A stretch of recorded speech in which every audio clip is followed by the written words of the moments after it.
how to connect a Steam account to Rockstar Games.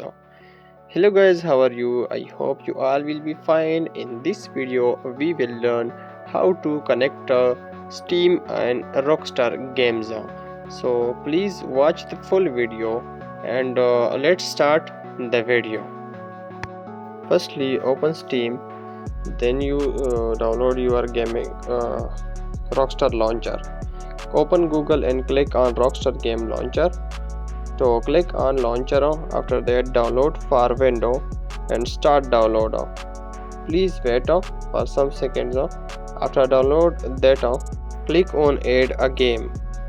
After clicking on add, click on add. So after click on the first link, click on browse.